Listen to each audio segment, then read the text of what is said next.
I know, it's hot outside. You know what I can do about that? 0 things. Thank God we have this thing called air conditioning. It's awesome. You know, it's a great cure for being super duper hot outside. Being a first world country. Amazing. There you have it, ladies and gentlemen. The beginning, middle, and end of the right's take on massive global warming and climate chaos that we're currently in the middle of. The coldest take on the hottest summer on record, right there. There you have it. But of course, if you guys didn't know already, we are in the middle of this hot summer. And we're gonna look at all the different places it's affecting. We're talking 58 million people are experiencing triple-digit temperatures this week, along with millions of people across the world, Europe, the Middle East, and China. But there you had Ben Shapiro, y'all. There's air conditioning. Just turn it on. This is great. That's why we're in a first world country. What else could we do to stop global warming? There's a million things we could do, and we know exactly what we could do. Here's just a few. We could eliminate and reduce greenhouse gas emissions. We could halve them by the next decade if a small number of current technologies and behavioral trends are ramped up and adopted more widely. That's what researchers have found, saying strong civil society movements are also needed to drive such change. We could avoid deforestation, improve land management, reduce emissions by 9 billion tons of carbon dioxide a year by 2030. This is according to a recent report.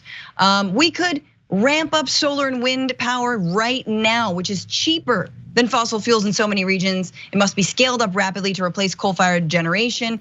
And this alone could have emissions from electricity generation by 2030.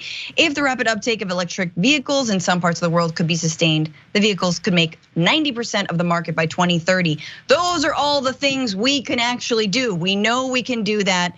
Ben Shapiro knows we could do that.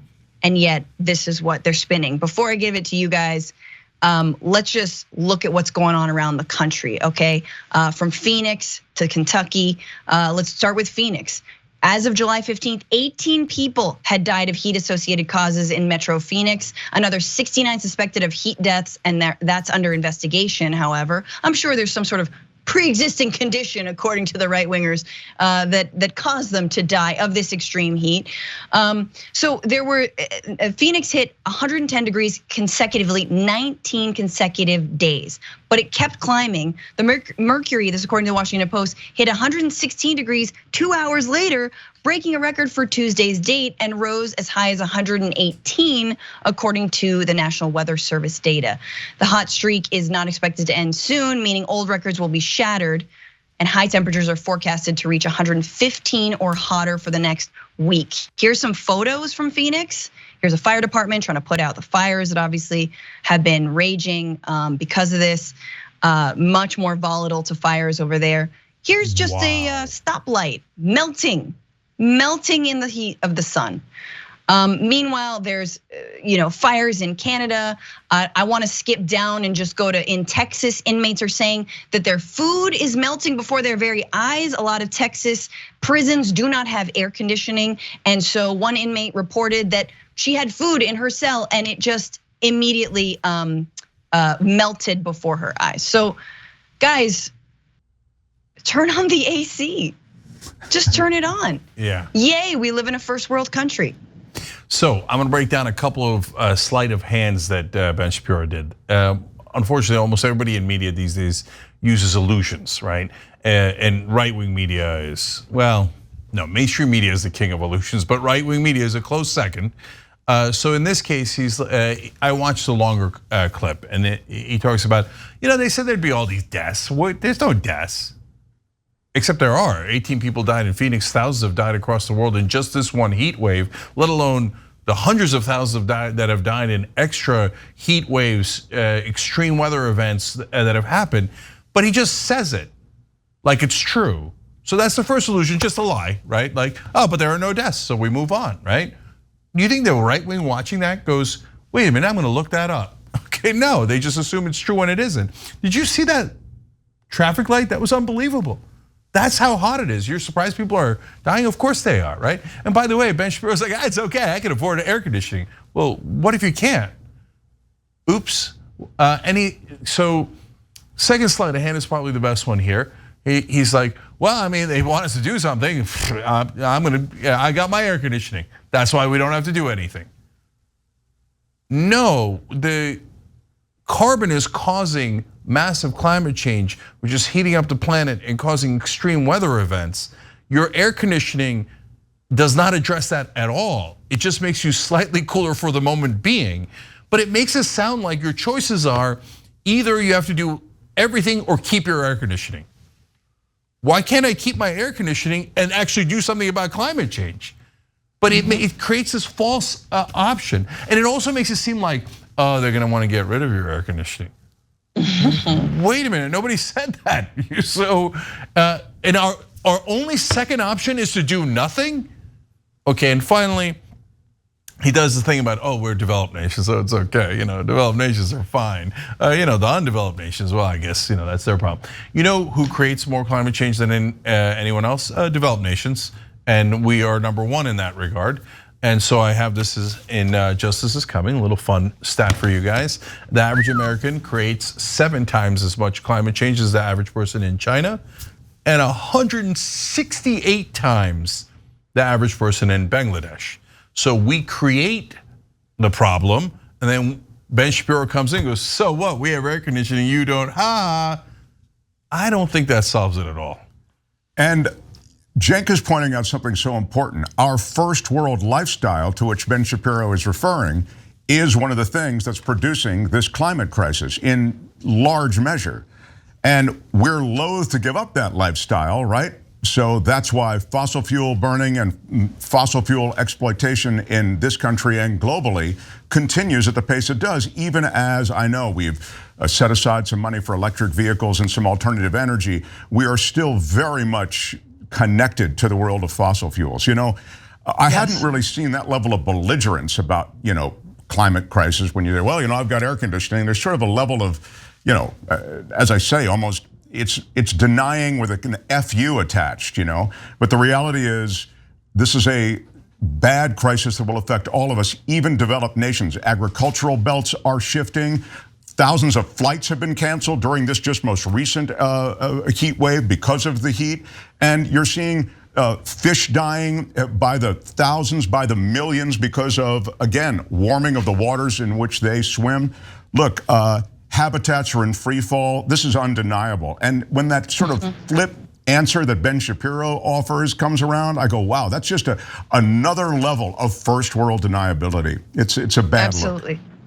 But Mark, surely the people of Kentucky would have been saved by their air conditioners. Just check out the flooding there. I mean, if only they had some AC going, they could have prevented this once in a 1,000-year flood from, eating their car, surrounding their home.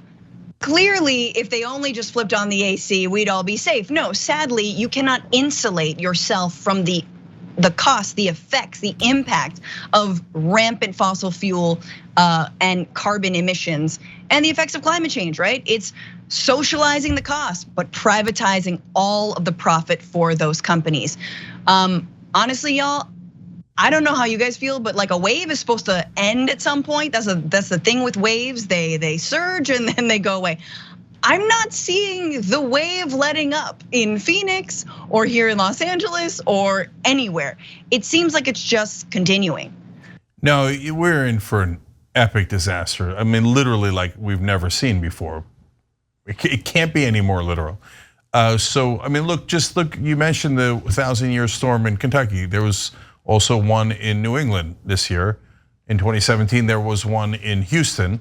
So in 6 years, we've had 3 1,000-year storms. And by the way, the 1,000-year storm is not just like a throwaway line. They calculate probabilities based on existing weather patterns. And they say this type of extreme weather event should happen once every 1,000 years if we followed the normal pattern. Can you see that we are way, way, way outside of the normal pattern? And now the only thing that might catch right-wingers' attention is money. So now insurance companies are pulling out of a lot of places in America going, this place is gonna be lost to climate change. I'm not gonna insure it, you guys are all screwed. So good luck with your homes. I don't know that they're worth anything anymore. And now a little bit of panic has set in about that.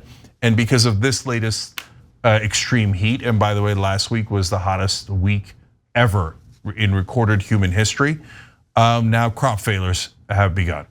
And once the crop failures begin, then you've got supply and demand issues, then you've got inflation, you've got lack of resources, and then you've got a lot of A, angry people, and B, people that have to immigrate. They don't have a choice. They got to get out of the zone of the equator. Where's the equator? Well, that's Latin America, and they're gonna have to push on up north.